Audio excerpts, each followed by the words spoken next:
Bonjour et bienvenue à votre émission d'actualité Qu'en pensez-vous?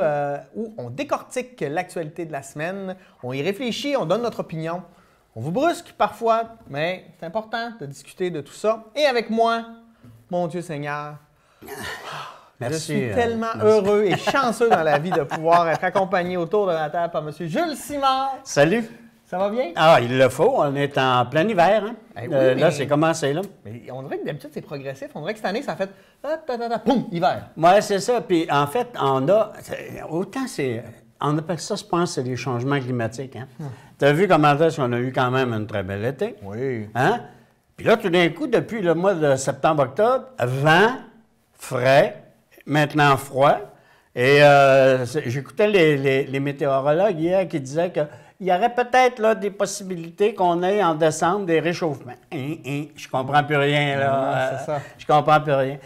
Quand on dit qu'il n'y a pas de changement climatique, il y en a certains qui en parlent de ça, là, qui disent que ça n'existe pas, là, ça. Là. Oui, le grand complot de 97% des scientifiques dans le monde. Et donc, c'est pour ça qu'il faudrait peut-être qu'il y en ait qui revoient leur position, parce qu'on est en train de le vivre, le changement climatique.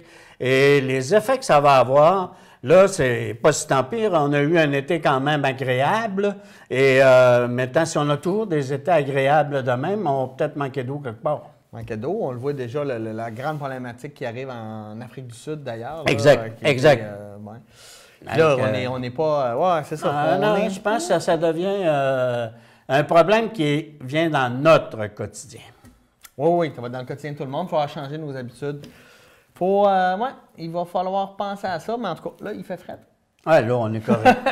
Là, il fait fret. Mais moi, j'habite dans un rang, là, il y a beaucoup de champs et le vent, c'est l'enfer ces temps-ci. Exactement. Ouais. On a eu vraiment un automne plus que venteux. D'habitude, oui, il vente, mais pas comme ça. Là. Tu sais que c'est la meilleure discussion sur le climat, sur la température, je veux dire, que j'ai eue de la semaine? Oui, ben c'est bien. On s'est bien amorcé. Et il est enfin terminé. Je ne parle pas de M. Simard. Je parle du pont de Dolbeau qui, il est enfin terminé, mais on peut rouler dessus. Oui, là, on roule dessus. Mais là, ce matin, j'ai passé et puis là, wow, on a enfin un pont.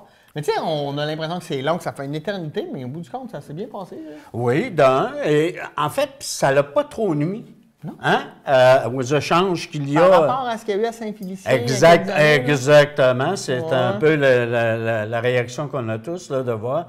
Ça l'a bien été parce que ça ne l'a pas affecté. Il ne faut pas oublier aussi hein, qu'au mois de mai, là, hein, il n'y avait pas de travaux. Hein? Tu te souviens qu'on a fait des recherches archéologiques dans le milieu. Donc ça l'a pas retardé parce que je pense qu'il était prévu un certain temps pour pouvoir être en mesure de pouvoir faire ça. Mais on n'avait pas de travaux de construction qui se faisaient à ce moment-là. Et là, actuellement, on est à détruire l'ancien pont. C'est-tu vrai que tu es allé chercher une pierre pour la mettre pas encore, mais ça va venir.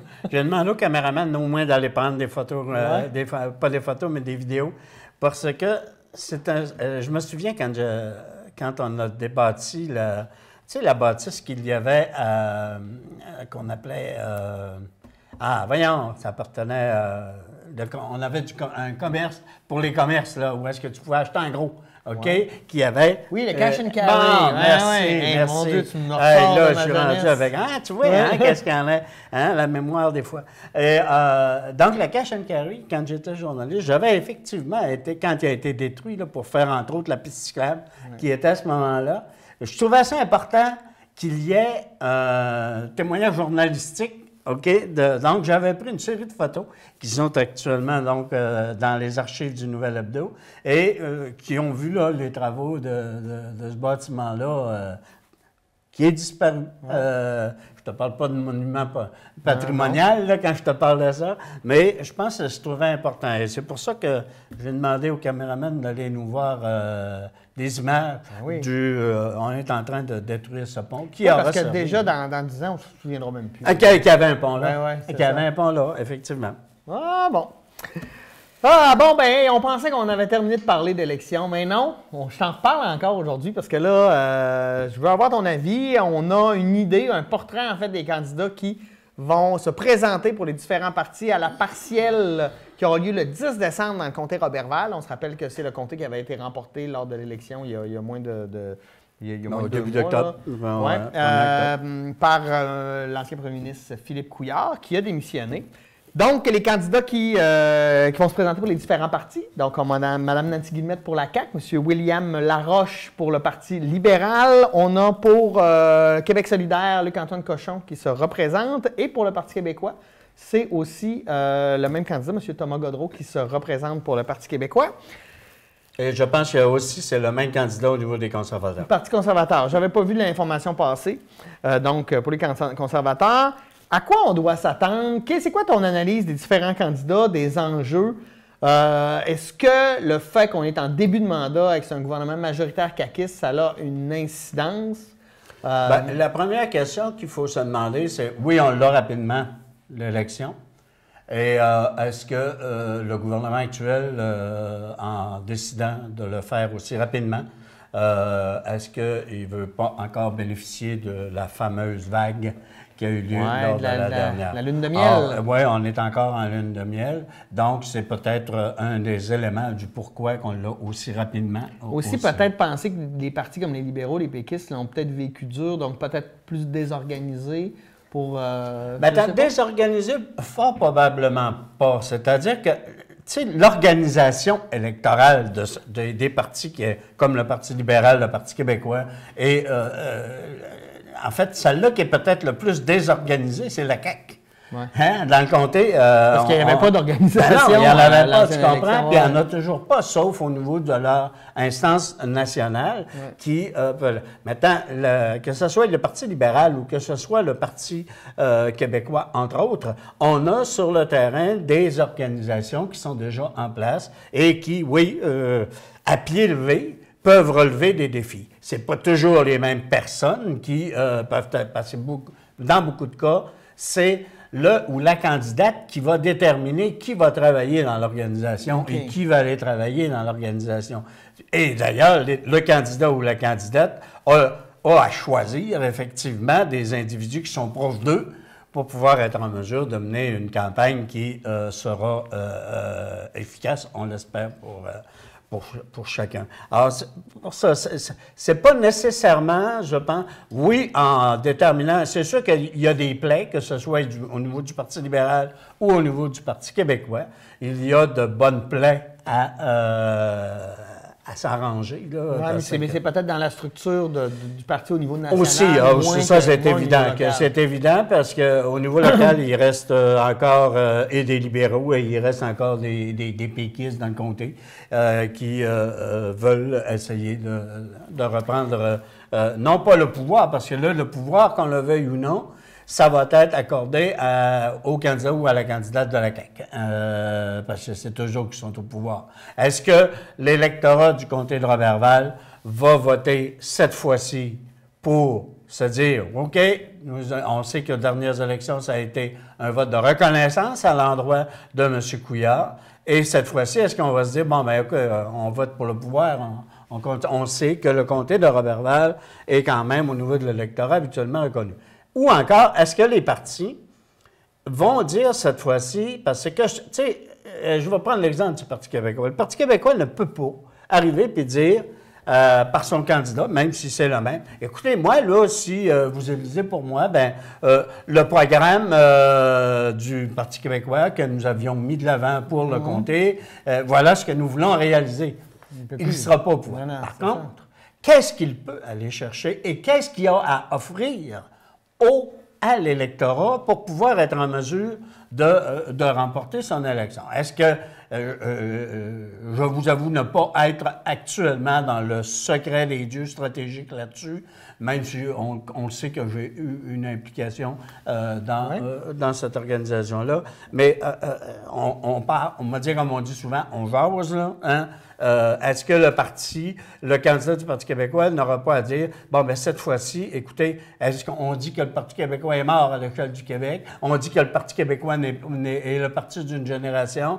Est-ce que les électeurs du comté de Roberval ont un message à envoyer sur la fait que le Parti québécois est-il mort ou pas mort? OK? Il y a cet élément-là qui peut revenir. Il ne faut pas oublier qu'il y avait des points forts aussi dans le programme du Parti québécois et dans le Parti de Québec solidaire aussi, des éléments forts en matière d'environnement.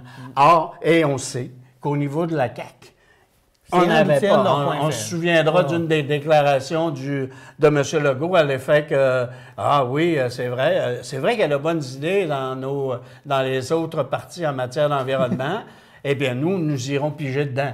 Bien, je pense que l'un des meilleurs programmes qu'il y avait en matière d'environnement, le plus structuré, le plus organisé et qui pouvait être mis en application rapidement, se retrouvait dans les propositions qui étaient faites par le Parti québécois. Alors, le candidat aurait tout avantage à dire, écoutez, là, il faut qu'on ait quelqu'un qui soit à l'Assemblée nationale puis qui aille le dire au gouvernement en place. En matière d'environnement, ça vous prend des politiques qui sont claires et efficaces. Nous vous suggérons celles qui sont là et ça prend les porte-paroles pour pouvoir le dire. Non, mais c'est dans ce sens-là, tu comprends que c'est dans ce sens-là que je dis qu'il faut que les candidats, et que ce soit pour Québec solidaire, que ce soit pour le Parti québécois, et même aussi pour le Parti libéral, c'est de dire, écoutez, ce que l'on veut vous proposer, OK, c'est cela. Et non pas juste un candidat que vous allez élire ou une candidate que vous allez élire pour être au pouvoir. Ils n'ont pas le choix. Mais moi, ce que je trouve particulier, c'est qu'à chaque partiel, c'est le même discours. Le parti au pouvoir dit, bien, vous êtes mieux d'avoir un candidat au pouvoir, et tous les partis qui sont pas au pouvoir disent le contraire.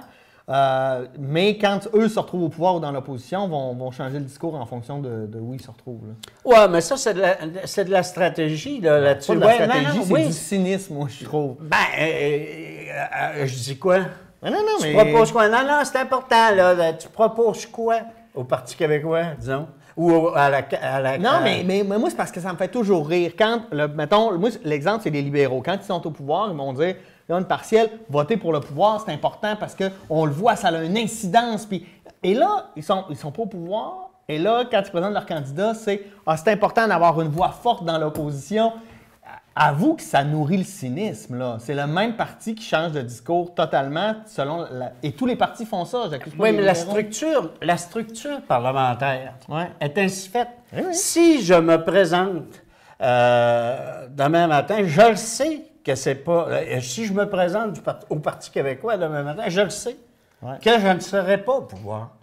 C'est-à-dire, à l'instant, je suis au pouvoir comme député, OK, le pouvoir d'un député, mais c'est pas ma formation politique qui a à déterminer l'agenda politique du Québec et de faire en sorte. Tu comprends? Oui, il reste quoi à ce moment-là à un candidat, à cause du système dans lequel nous sommes? Je suis tellement d'accord avec toi. Il reste quoi là, sur le discours? Alors moi, c'est pour ça que ce que je dis, c'est qu'il faut que ta proposition soit...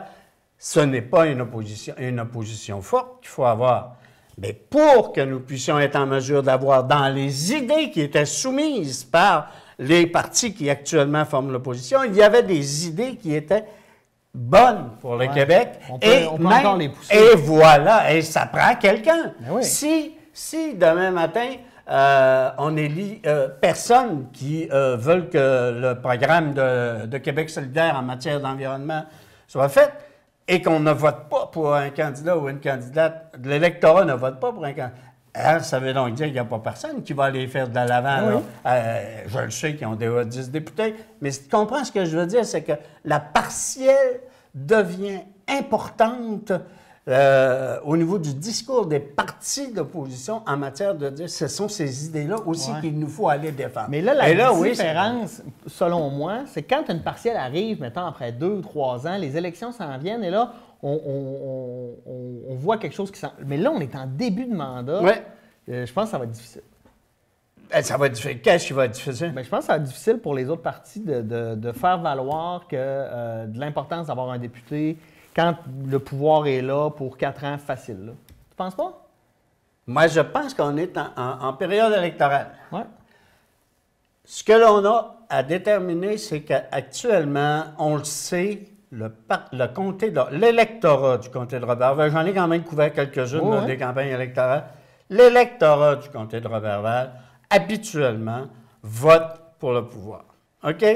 Et cherche à avoir un représentant ou une représentante pour voter pour le pouvoir. Une fois que l'électorat a eu fait ça, La deuxième élection qui suit, habituellement, si on a eu un ou une candidate, un ou une députée qui a été bien, qui a bien fait son travail, parce qu'elle était peut-être au pouvoir, on lui redonne habituellement un autre mandat. Ça, c'est l'électorat du comté de Roberval agit de cette façon-là, et c'est un peu ce qui s'est passé, entre autres, avec M. Couillard. Puis qu'est-ce que le comté de Roberval a fait à la dernière élection? Il a voté en deuxième pour une pancarte. Oui. Hein? Oh, oui.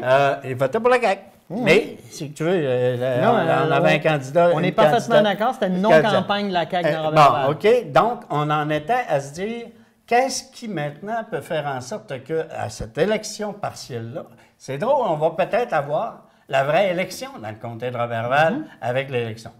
Oui, je pense que la CAQ part effectivement avec une longueur d'avance.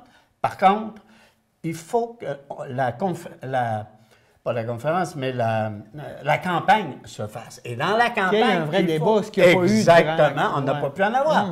Un. Deux, même au niveau des médias, OK, à la dernière campagne électorale, on était mal pris pour faire une couverture.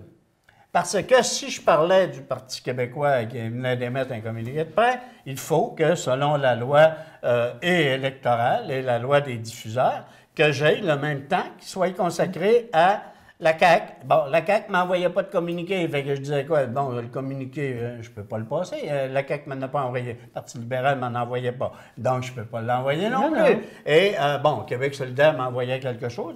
Donc, OK, c'est correct.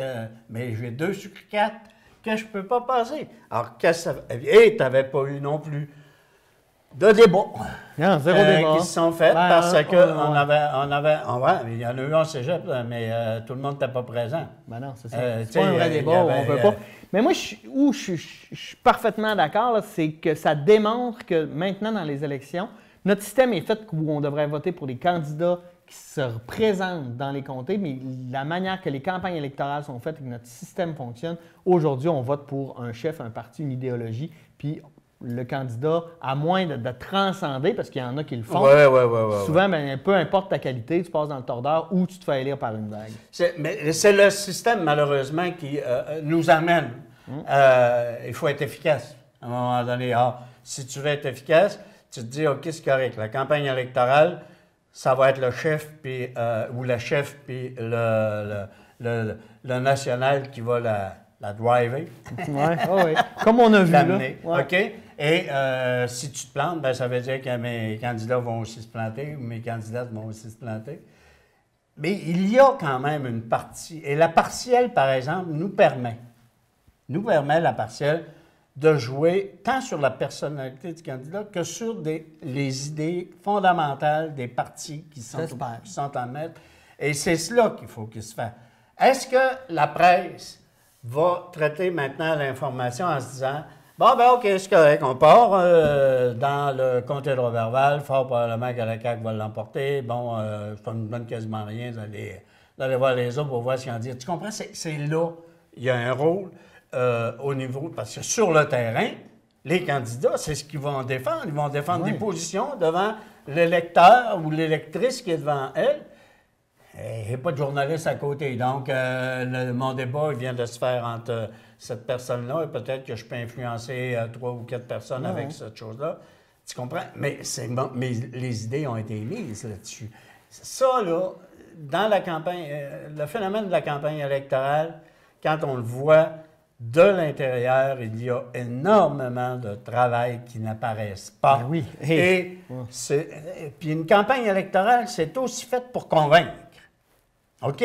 Or, si je convainc les électeurs, parce que je leur fais une proposition qui est claire, OK? En disant, bon, bien, peu importe la thématique, mais mon discours est clair sur la proposition que je fais à l'électeur, je le responsabilise aussi, l'électeur et l'électrice, en lui disant ça. Et elle a donc un choix à faire sur, oui, des idées, oui, la personnalité de quelqu'un, mais aussi sur le fait qu'on a des préoccupations qui sont les nôtres puis qui peuvent retrouver là-dessus, sur le fait. Et on en voit, il ne faut pas oublier aussi autre chose, c'est que l'électorat d'une circonscription dans une partielle envoie aussi des messages à l'ensemble du Québec. Mais c'est là où je te disais tantôt, quand ça arrive à la 2e, 3e année d'un mandat, le message est plus orienté sur sur là, qu'est-ce qui s'en vient. Tandis ouais, que là, ou encore, un mois de il l'élection... porte aussi sur le bilan. Oui, mais là, le bilan après un mois, il n'y en a pas, là. Oui. Bon. Combien est-ce que le gouvernement de la CAQ a répondu par rapport à ce qu'il faisait comme critique quand il était dans l'opposition sur Bombardier? Qu'est-ce qu'il a fait sur le problème? Qu'est-ce qu'il a fait sur le problème? Mais moi, je pense qu'il faut que le gouvernement, tu sais, après un mois, là, la majorité des députés ne comprennent même pas encore ce qu'ils ont à faire à l'Assemblée nationale. Là. Parce qu'ils n'étaient pas là. Non, mais on va se le dire honnêtement. Là, là tu sais, moi, je leur donne 6 mois là, pour être efficient. Oui, pour pouvoir savoir ce qu'il y en a. Mais on est donc, si on estime, tu sais, on a reconnu lors de la dernière campagne électorale que la question environnementale faisait partie des préoccupations de l'électorat. Or, ce que je trouve drôle, c'est qu'on a élu le gouvernement qui avait le plus faible programme, mais on a voté pour une vague. Oui, mais. Okay. Est-ce que la vague. Puis il y a beaucoup de gens qui ne parlent pas, qui ne sont pas. Tu sais, qui... Oh, oui, il y a ça aussi. Mais est-ce que la vague va encore jouer là, dans Robertval? Moi, je pense que oui. Oui, en tout cas, on va voir. Puis pour le cas de Bombardier, je pense que ça joue plus contre les libéraux que contre les caquistes. Là, parce que, ben, ça joue aussi contre les caquistes. Oui, je sais, mais on reste que cette histoire-là a commencé. Oui, oui. C'est eux qui ont mal géré ça. On le sait. Ben, qui ont mal géré ça. Ils ont essayé d'amener une solution à... Tu sais, il ne faut pas oublier que Bombardier est en faillite, là. Je te dirais, là, avoir on va y revenir tantôt. Ouais. Mais les voir agir, là, c'est beau. Je te dirais qu'ils ne me font pas pitié, là, en tout cas. Non, mais il est en faillite quand même. Ouais, ben, c'est ça, c'est ça. Ils ne font pas pitié parce qu'ils ont des bonnes allocations. Non, ils ne me font pas pitié parce que je suis tanné de ces compagnies-là qui viennent faire pitié auprès des gouvernements, têter l'argent public, puis après ça, être en faillite pareil parce qu'ils dilapident, ils ne savent pas gérer leurs affaires, puis après ça, c'est les déficits deviennent toujours publics, puis les profits sont toujours privés. Ah, puis ça, là, c'est tout le temps le monde qui fait. Puis, non, moi, ça m'énerve. Hey, on va changer le beat. On va reboiser le quartier des Anglais. On sait qu'il avait coupé des arbres dans le quartier des Anglais de Boumistassini. Ça n'avait pas fait l'affaire de tout le monde. Et là, on va reboiser. On parle de replanter 1000 végétaux. Je pense que c'est une belle initiative quand même. Oui, ben, je pense qu'il fallait qu'il se fasse effectivement quelque chose. C'est un super beau quartier patrimonial. Là, oui. Une ville de compagnie comme Dolbeau. Il y avait des éléments, on nous disait qu'il y avait quand même des éléments de danger qui existaient de par les arbres, entre autres, là, qui ont été abattus, qui avaient un certain âge et un âge certain, même plus vieux que moi. Mon Dieu. Même plus vieux que moi. Alors, fallait voir qu'est-ce qu'il y en a. Oui, effectivement, on ne pouvait pas dire « qu'est-ce qu'il y aurait qu'on bâtit des maisons là-dessus? » C'était un parc quand même. Et on a décidé que ça y gardait cette vocation-là de parc et d'amener des éléments végétaux pour pouvoir le maintenir. Je pense que c'était une bonne... c'est une bonne politique et une bonne décision. Je ne me souviens pas comment ça coûte, par exemple. Non, ça, je ne sais pas. Mais ça, les coûts. Ça a une importance. À un moment donné, ça a une importance. Quand tu payes ton compte de taxe, ça a une importance. Je veux dire aussi, parler de la route des légendes de Jimmy Doucette qui fait des spectacles durant l'été depuis des années. On le sait, ça va bien. Depuis des années aussi, il fait des spectacles de Noël. On le sait, entre autres, à l'église de Sainte-Eugène d'Argentenay. Mais il a vraiment développé son créneau hivernal. Là, cette année, la route des légendes, une petite compagnie là, qui est née ici à Dolbeau-Mistassini, vont produire 9 spectacles pour le temps des fêtes partout dans la région. Fait que, je veux dire bravo parce qu'on parle de diversifier l'offre, que des fois, ben justement, que le théâtre de Jimmy Doucette est beaucoup axé sur l'été, le tourisme. Là, maintenant, c'est un théâtre d'hiver pour les gens de la place, les spectacles de Noël, entre autres. Je veux dire bravo. Est-ce que c'est à la suite de l'expérience vécue à Sainte-Eugène, c'est cette formule-là qui est adaptée ou s'il y a d'autres types de formules? En fait, Jimmy réécrit un nouveau spectacle toutes les années, donc c'est toujours nouveau. Mais c'est certain qu'à un moment donné, les gens disaient à Sainte-Eugène « Hey, vous avez un spectacle de Noël, comment ça? » Puis là, les gens se sont mis à s'informer. Puis là, Jimmy a fait « Écoute, il y a une demande. » Fait que là, on va regarder. On va regarder. C'est son créneau, c'est son mandat, en fait. Fait qu'il a développé ça. Et je pense que ça plaît aux gens aussi, aux jeunes. C'est une activité familiale créée par de la culture locale aussi, en fait. Là. Ça nous fait sortir un peu là, de ce qui se passe. Fait que, faute de maison du Père Noël cette année, on aura quand même des spectacles de Jimmy. Oui, il y a cet élément-là. Sais-tu, ça m'amène à me dire, on est là et on se dit,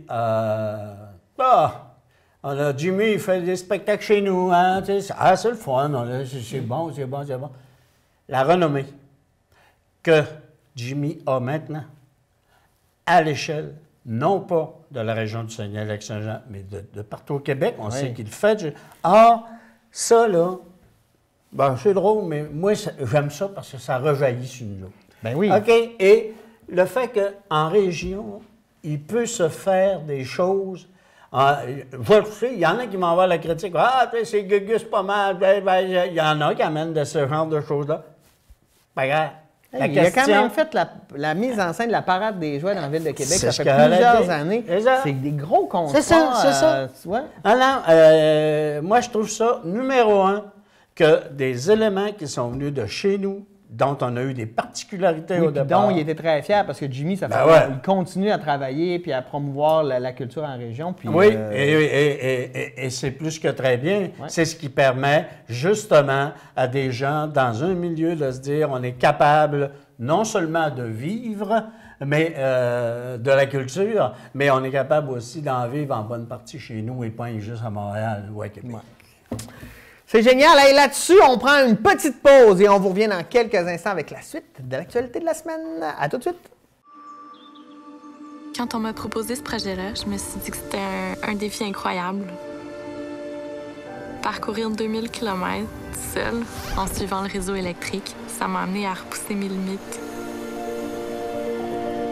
C'est un projet qui m'a rendue fière de la beauté du Québec, fière des bâtisseurs du réseau.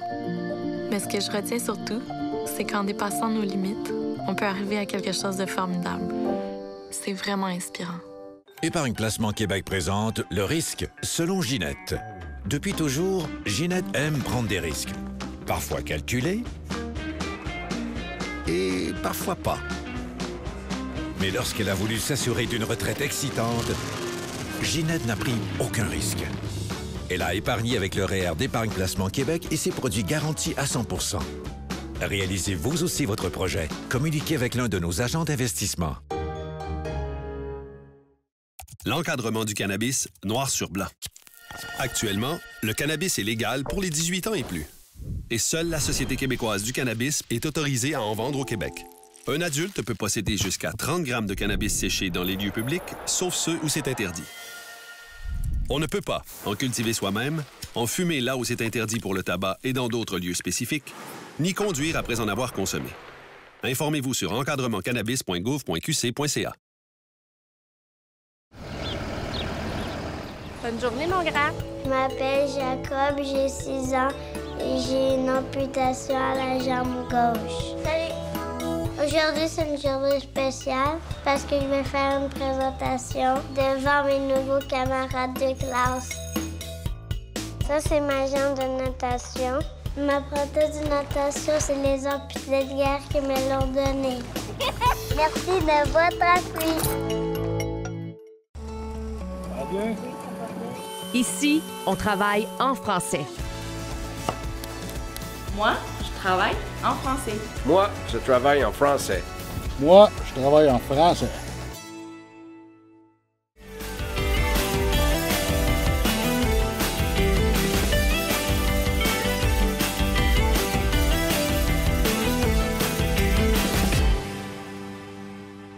On est de retour après cette pause qui a fait du bien. Hein? Ça a fait du bien, cette pause? Oui, hein? Ça nous permet de respirer et d'avoir la voix plus détendue. Suave. Hey, fusion de la Coop des Deux-Rives et de la Coop Nutrinor, c'est quoi cette histoire-là? Ben, il me semble que ça a été amené il y a quand même plus que dernièrement. Okay. Ça s'est officialisé dernièrement. Okay.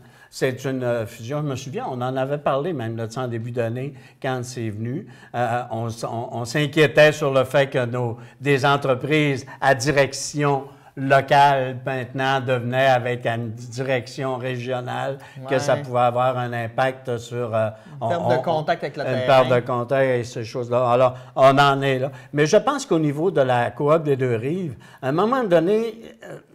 si tu veux continuer de développer, si tu veux continuer dans nos milieux, à un moment donné, on a besoin d'apports nouveaux, soit de capitaux, ou encore d'établir une banque de fournisseurs un peu plus grande pour pouvoir satisfaire la clientèle, surtout dans le monde commercial. Ouais. Alors, c'est un peu ce qui se passe aussi. Tu sais, les agriculteurs qui, au départ, étaient membres de cette coop, on va prendre les deux rives, tu sais, étaient aussi membres de Nutrinor, Nutrinor. À un moment donné, oui, ils avaient la possibilité de pouvoir acheter et d'avoir du commerce qui se faisait par leur coopérative locale. Mais à un moment donné, comme je dis, si tu veux grandir, si tu veux être en bonne compétition par rapport à d'autres fournisseurs, il faut que tu aies accès à justement une banque de fournisseurs un peu plus grande. C'est un peu, je pense, dans ce sens-là, qu'on peut voir que la coopérative, la coop des Deux Rives, c'est effectivement à faire en sorte qu'on soit maintenant rendu avec Nutrinor, qu'on le veuille ou non, ce n'est pas une multinationale. Non, hein? c'est chez nous aussi. Mais mais par contre, ça a une... tu sais, ça devient... Non, j'allais dire un monstre, pas vrai, mais ça devient un gros. Ouais. Et comme ça devient un gros, et quand c'est le temps de faire des compressions, quand tu le regardes avec ta colonne de chiffres, et non pas nécessairement avec le fait que le beau-frère vient de perdre sa job. Ouais. Et ça, avec une coop locale, c'est un peu l'élément, là, tu sais, le beau-frère ou la belle-sœur vient de perdre sa job. Je suis obligé d'en couper un, là, tu sais, c'est mon beau-frère. Parce que là, le dirigeant, le dirigeant, il est loin. Ça fait, pas parce que ça fait pas mal, mais ça se justifie mieux. Ouais. Hey, déficit de 2,1 millions au CIUS et on attribue ça au congé maladie, au temps supplémentaire. Pour 900 000 ouais, un ne va pas sans l'autre. Pour 900 000 et 1 500 000 sur les dépassements de coûts, je pense, en ce qui regarde les constructions et les aménagements. Ouais. Est-ce qu'on n'a pas un peu cherché, tu sais, je veux dire, c'est un problème qu'on a un peu créé, ça, parce que les conditions de travail dans le milieu de la santé, c'est un peu, tu sais, je veux dire, en demandant toujours plus avec moins de ressources, les gens s'épuisent. Avec les gens s'épuisent, bien là, ça fait qu'on est obligé d'obliger d'autres à faire du temps supplémentaire. Et là, je veux dire, l'explosion de coûts. Ça fait depuis 2006 que je couvre les conseils d'administration, soit du C3S quand c'était Adolbo-Mistassini, et aussi tous les termes. Du CIS.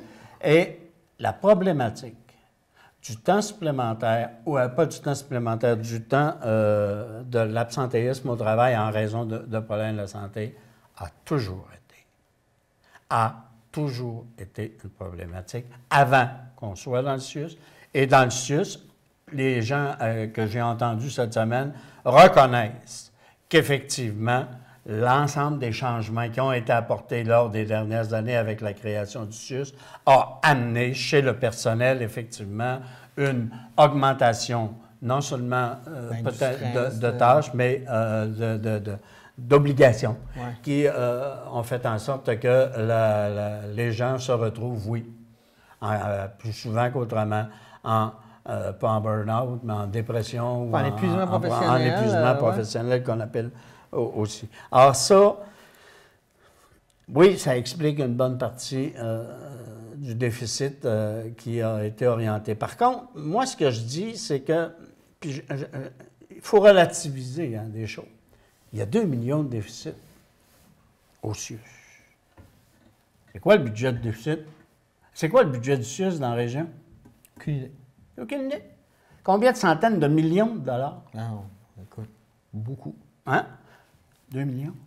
Mais c'est pas beaucoup? Tu trouves que c'est pas beaucoup? Bien, moi, c'est un peu ce que je dis. En faisant attention, là, on n'a pas le droit de faire les déficits si on veut gérer adéquatement l'argent du public. Et tu comprends les problématiques sur lesquelles on a retrouvé ces déficits-là, c'est, oui, la question du temps supplémentaire, pas du temps... pas juste du temps supplémentaire, mais le temps santé au travail. Et aussi, donc, sur les immobilisations qui ont été faites. C'est aussi de l'argent qui est dépensé dans le milieu. OK? c'est aussi de l'argent qui, oui, nous revient. Est-ce que le gouvernement ne nous a pas assez donné d'argent? On s'est organisé pour rentrer avec l'argent qu'on nous a donné, puis on a fait un 2 millions de dollars. C'est le 2 millions, là, qu'ils ont là comme déficit. Sais-tu quand est-ce qu'il faut qu'ils la reprennent? Sur le budget de cette année. Or, tu n'as pas le droit, donc, de dire, cette année, j'ai 782 millions de dollars pour gérer la santé dans la région du Saguenay-Lac-Saint-Jean. Et sur le 782 millions... Il y en a déjà 2 de partis. Exact. Tu sais, donc, je devrais gérer cette année avec 780. Puis là, je dis 780 parce que moi aussi, de mémoire, je ne me souviens pas comment est-ce que c'est. Mais ce que je veux dire, c'est qu'il faut toujours essayer de relativiser quand même la question des déficits. On est en train de pelleter par en avant les problèmes, puis là, à un moment donné, ça va finir en coupe, ça va finir en diminution de service. C'est ça.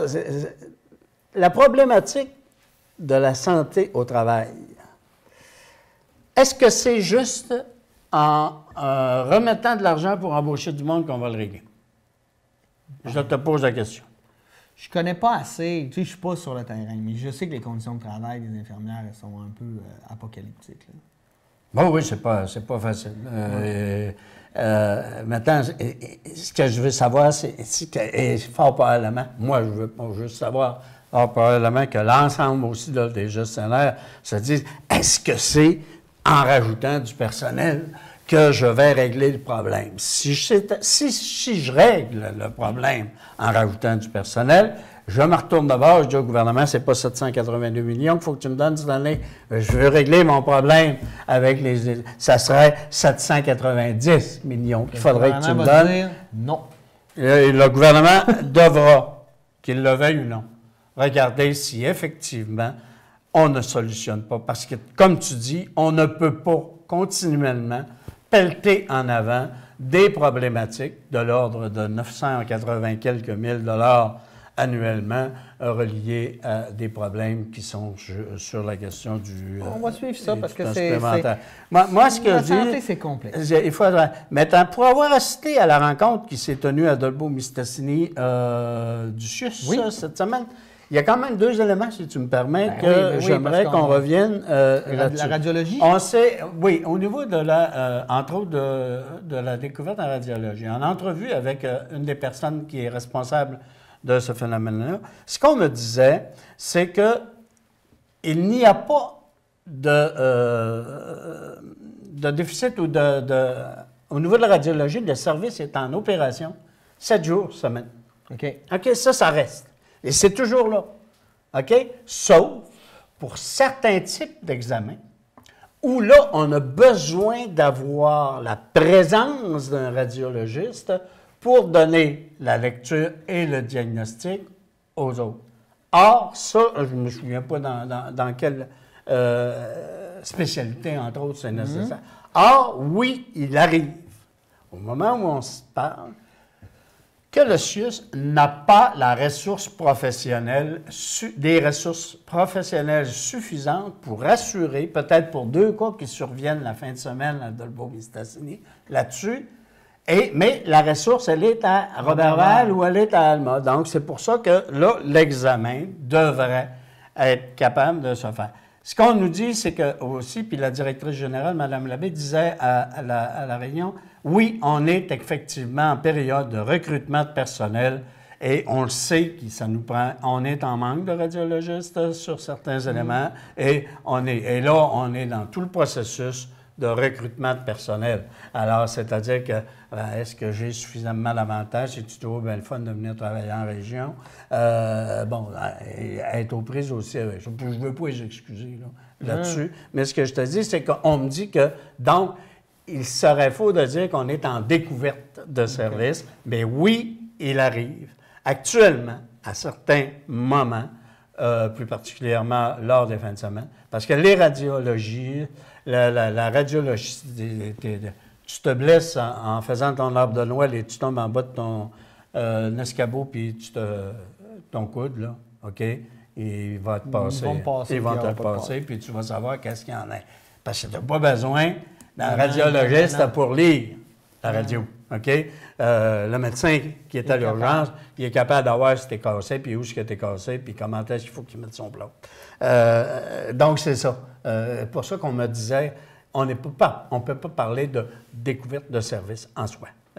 Mais là-dessus. L'autre point, c'est qu'au niveau du comité de vigie, on a amené l'idée on n'a pas amené, parce qu'ils ont rencontré le fameux... Nous, on a un comité de vigie là, constitué de personnes du milieu qui voient comment ça se déroule, puis s'il y a un problème. Ça avait été implanté suite au fait qu'on n'avait personne sur le conseil. Sur le CA. Et comme on a... et là, une des préoccupations qu'ils ont fait valoir, c'est à l'effet qu'on n'avait pas... Il n'y avait plus de cadre. Il n'y a plus de personnel responsable de ce qui se passe à Dolbeau-Mistassini. Ça tout se fait à partir de Chicoutimi. Bon, et les employés ici n'ont pas moins de cadre, d'après ce qu'on voit.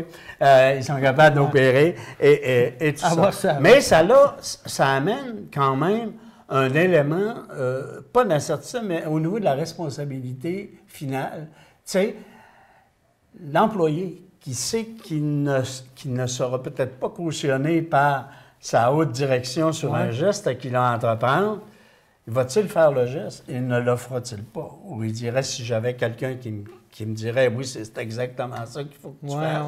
Tu sais, c'est pour ça qu'ils avaient.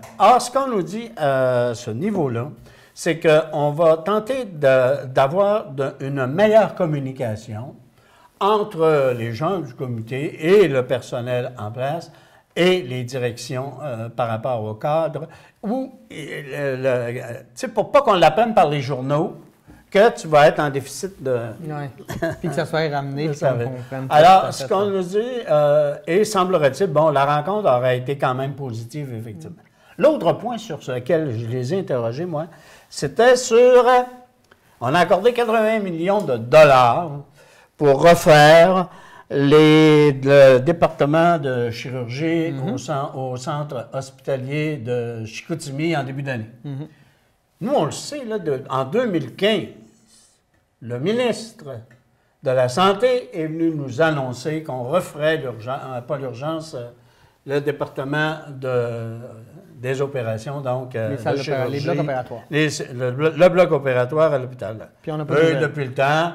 Bon, là, les diverses études, ça va. Ce que la directrice générale m'a indiqué, c'est qu'actuellement, on est dans ce qu'on appelle les délais normaux pour pouvoir accorder. On en est, entre autres, au niveau du stade d'opération clinique de ce que va être la salle d'opération, et on devrait être en mesure d'aller par la suite en appel d'offres pour faire les plans et devis finaux, parce qu'au niveau physique, ça, les ententes sont faites, comment est-ce que ça pourrait se faire et ces choses-là. Et là, c'est au niveau opérationnel qu'il nous en manque. Et on me dit que c'est en 2020 que... On devrait commencer la construction? Non. Ça devrait être terminé. Alors, on serait dans les délais 5 ans. À ce qu'on nous dit. C'est ça, 5 ans. OK. De mémoire, il me semble qu'on m'avait dit 3 dans le temps, mais en tout cas, c'est 5. C'est jamais. Et l'autre chose, c'est qu'elle a indiqué, c'est que le changement de gouvernement que nous vivons n'affectera pas ce projet-là. C'est-à-dire les argents ont été sont déjà réservés pour pouvoir faire en sorte qu'ils soient en opération. Donc, on passe de la santé à l'environnement. Je veux avoir ton avis sur la Coalition pour la protection de l'intégrité du fjord, qui ont manifesté, qui se sont regroupés, qui sont allés à l'Hôtel de Ville de Saguenay, parce qu'il y a beaucoup de projets de développement économique en attente autour du fjord, BlackRock, Ariane Phosphate, après ça, le gaz liquéfié, etc. Là, les gens se sont mobilisés assez fortement quand même. Et là, aujourd'hui, on ajoute à ça l'industrie touristique qui commence à poser des questions. Si on augmente de 200 % le trafic maritime sur le Saguenay, qu'est-ce qui va se passer? L'environnement, protection de la faune et de la flore.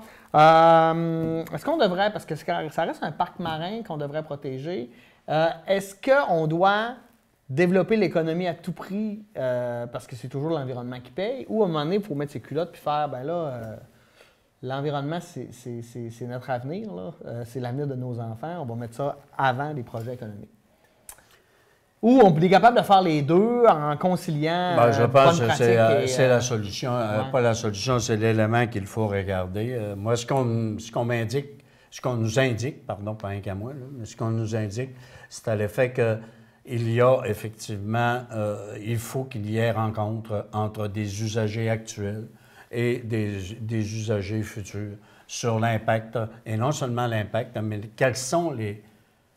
Tu sais, je peux avoir un impact, mais il faut que je trouve la solution pour en atténuer les effets sur l'environnement. J'aimerais rajouter qu'au niveau de l'impact, en ce moment, on a des études sur ce projet-là, ça a tel impact, ce projet-là, ça a tel impact. Mais si tous les projets sont ensemble, c'est quoi l'impact de tout ça? Et qu'est-ce qu'il faut qu'on fasse pour qu'il y en ait moins ou il peut peut-être aussi y avoir des impacts positifs sur certains éléments. Alors, et tu fais les plus et tu fais les moins. Tu sais, tout ce débat-là, on n'a pas fini. Non seulement on n'a pas fini, mais c'est parce que tout ce débat-là, il s'inscrit aussi dans est-ce qu'on crée ou on fait tant d'emplois qui ont des conséquences sur l'environnement, ou est-ce qu'on ne les fait pas et on garde l'environnement tel qu'il est là pour permettre aux gens qui l'utilisent actuellement de pouvoir continuer de l'utiliser? C'est véritablement là-dessus. Les gaz à effet de serre, le changement climatique, je veux dire, il n'y a pas juste là, les usagers sur le terrain. Non. Et tous les effets, je pense que toute activité humaine, quelle qu'elle soit, dans un environnement, quel qu'elle soit, a donc un impact. Quand j'ai mon chalet, sur le chemin de Bowater, lorsque je l'ai bâti, que je le veuille ou non, j'ai eu un effet sur l'environnement. J'avais peut-être de la belle mousse à tel endroit, puis elle n'est plus là. J'avais peut-être plus de lièvres qu'il y en a là qui se promenaient sur le terrain. Mais tu as combien de pieds carrés par rapport à des zones industrielles? Oui, mais ce que je veux dire, c'est que tout projet à nature humaine. Donc, on aura des conséquences sur l'environnement. Ce qu'il faut faire, c'est de voir de quelle façon on peut atténuer ces effets-là et peut-être régulariser la situation dans certains autres milieux pour pouvoir permettre... Parce que ce n'est pas juste, fort probable, on ne peut pas juste dire on gèle et on protège. Ouais. Parce que si on fait ça, c'est correct, on n'en fera plus là, de développement. Tu sais, c'est le même phénomène avec juste notre fameux caribou forestier. Oui, mais c'est de réussir à développer avec l'économie verte. Il y a le tournant qui est pris dans les pays scandinaves depuis 20 ans, mon Dieu. L'économie roule, il y a des projets d'investissement économique qui ont investi dans l'économie verte et c'est payant. Et aujourd'hui, ici, on continue d'investir dans les sables bitumineux puis le pétrole salissant. C'est ça, en Alberta. Oui, mais là, c'est rendu que le pétrole, là, il va s'en venir jusqu'à Saguenay, puis après ça, s'en retourner jusqu'à Panama en bateau pour s'en aller en Asie. Quel détour! Tu sais, je veux dire, à un moment donné, il va falloir mettre nos culottes face à cette industrie-là pour qu'elle se transforme. Je veux dire, les pays ailleurs là, le font et ça fonctionne. On peut se sortir des énergies fossiles. Faisons-le à la place de dire attendre, puis qu'après ça, il va arriver quoi? Les changements climatiques, là, le monde va chialer. Il va y avoir des réfugiés climatiques, là, le monde va chialer. Mais on va avoir créé ces problèmes-là de toutes pièces. Oui, j'embarque avec toi là-dessus. Et ça fait partie, je pense, des éléments de solution qu'il faut regarder pour pouvoir être en mesure de se dire, oui, on est capable d'allier activité humaine et activité économique dans un milieu environnemental. Parce que la préoccupation environnementale, je pense qu'au niveau que ce soit de la population ou que ce soit de l'ensemble des intervenants et des individus qui sont là, elle est présente parce qu'elle affecte ta santé. Puis elle n'affecte pas juste le fait qu'on a moins de caribous, on a moins de ci. Tu sais, ça affecte, en bout de piste, ta condition humaine même. Bon, on va changer de sujet. On va parler de sport d'hiver. Calgary a dit non aux Jeux olympiques. Oui, c'est ça. Oui, 56% des gens ont dit non. Donc, le projet mort et enterré. Elle n'avait pas pris le résultat. Oui, bien, il est sorti tard dans la nuit. Oui. Donc, 56% des gens au référendum ont dit non. On sait que c'était une condition pour que le gouvernement donne l'argent à Calgary, c'était qu'il fasse une consultation populaire. Et là, je pense que c'est terminé. Il n'y aura pas de Jeux olympiques. En fait, oui, à moins que la municipalité se trouve une autre source de financement. Ouais, moi, c'est ce que j'ai compris. Oui, mais rendu là, je ne suis pas sûr qu'ils vont... là, c'était quand même quelques mais en plus, milliards. parce que il n'y a pas rien que ça. Là. Quand ta population me dit qu'ils n'en veulent pas, à un moment donné... Tu sais, je parlais des vox pop, comme on dit. Des bons vox pop, là. Oui, mais de la part des gens qui disaient, écoute, moi, je pense qu'on fait un maire qui est correct. Il a une bonne idée. Je pense que le projet des Olympiques, là, le fait des Olympiques chez nous, c'est une bonne idée. Mais où ce que je ne suis pas capable d'embarquer, c'est que ça va avoir un effet sur ma facture de taxes. Et ça, je ne suis pas capable de dire. Ça, là, cette préoccupation-là, elle est là. Okay? Je ne pense pas que les électeurs du comté, pas du comté, de Calgary, que les électeurs de Calgary sont contre les Jeux olympiques et sont contre ce qu'il y en a. Mais où est-ce qu'on se dit, écoute, moi, l'incertitude que j'ai sur ce que ça va faire en sorte, c'est encore moi là, qui va le payer. Mais tu veux-tu que je te réponde quelque chose? Oui. Ce qui arrive, là, c'est que les infrastructures sportives qu'il y a dans le coin de Calgary, là, ils datent d'il y a des années 80. Oui. Et que là, il faut les remettre à niveau. Oui. Et qu'au bout du compte, il faut les remettre à niveau, puis le compte de taxes va monter pareil. Et là, on n'aura pas d'argent du gouvernement. Sauf qu'on les ferait peut-être pas au même rythme. Ce que je veux dire par là, c'est qu'il faut qu'on tienne compte. À un moment donné, là, de la bonne gestion, là, c'est de tenir compte aussi de ta capacité de payer. Par exemple, Bombardier? Oui, en gros. Mais c'est de tenir compte de ta capacité de payer. Si ta capacité de payer fait en sorte que, oui, en faisant un gros projet, on se doit d'aller en chercher davantage. Par contre, le même type de projet pourrait peut-être se mener dans le temps. Oui, ça va affecter, mais ça n'affectera pas de l'ordre, je donne un chiffre en l'air, là, mais supposons que ta facture de taxe augmente de 25 parce que tu décides de faire des Jeux olympiques, et puis ton 25 là, si tu vas falloir le mettre, probablement l'étaler sur 10 ans. Ça fait 2,5 par année, ça. 2,5, je le prends. Oui, mais moi, je pense qu'en faisant les... Puis là, moi, je suis pas à Calgary, puis je suis pas non plus... Je trouve que le CIO, l'Organisation des Olympiques, c'est pas nécessairement génial, mais je trouve aussi que, par exemple, si tu le fais d'un coup, en faisant les Olympiques, tu as beaucoup plus d'aide financière des gouvernements. Ben oui, mais regarde la condition qui t'impose. Ah oui, mais c'est ça. Mais là, de toute façon, c'est terminé. Oui, mais le débat est fini. Moi, c'est ça que je te dis. Là, il reste que si effectivement le maire de Calgary se retourne vers, s'en va voir l'industrie privée puis qui dit écoutez, mettez-moi en plus. Payer les Olympiques par les mettez-moi en plus. Ouais. Parce que les autres vont avoir une visibilité. Oui, tu vas avoir les Jeux olympiques de Calgary et de Petro-Can. J'ai hâte de voir ça. Je veux parler des funérailles d'État pour Bernard Landry, des funérailles nationales. Super importante. Je sais que c'est un gars que tu as côtoyé, que tu as apprécié. Puis, je sais pas, mais j'ai l'impression que qu'il faisait vraiment l'unanimité.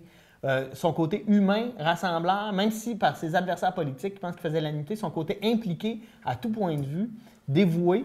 Je trouve que c'est un bel hommage, en tout cas, qu'on y a rendu. Oui, on ne pouvait pas passer à côté, je pense, de funérailles nationales et d'État par rapport à M. Landry. Tu sais, le Québec d'aujourd'hui, tu savais ça que c'est lui qui nous l'a fait. Ouais, par exemple. Oui, mais entre autres, toute la question sur l'informatique, les médias, toute l'industrie qu'on a pu développer avec toute la... Tu sais, quand à un moment donné, on était dans une forme de marasme économique puis qu'on sauvait l'industrie automobile américaine du côté fédéral, il servirait de bord et il a dit, nous autres, là, ce serait peut-être bon qu'on se parte un programme, il était avec Parizeau dans le temps, qu'on se parte un programme d'infrastructure comme il faut pour... oui, on va s'en doter, mais on va s'en doter pour faire en sorte qu'on va sortir d'une crise, là-dessus. C'est quand même, lui aussi. Il ne faut vraiment oublier aussi que le déficit zéro, la loi, Je sais qu'elle n'est pas toujours respectée, le déficit zéro, mais il reste que c'est lui aussi qui nous l'a amené. Oui, ça coûte à faire. L'appel est bas. C'est pour ça que je te dis, le Québec moderne, on vit de par des réalisations qu'il a faites. Donc, on ne pouvait pas manquer à cause. Et tu sais, son côté humain, son côté aussi, puis là, je n'aborde pas encore la question nationalisme, mais c'est pour lui, là, du nationalisme, mais pour lui aussi, s'occuper de ce que les préoccupations des gens avaient, c'était aussi important. Et je vais te donner un exemple de ça.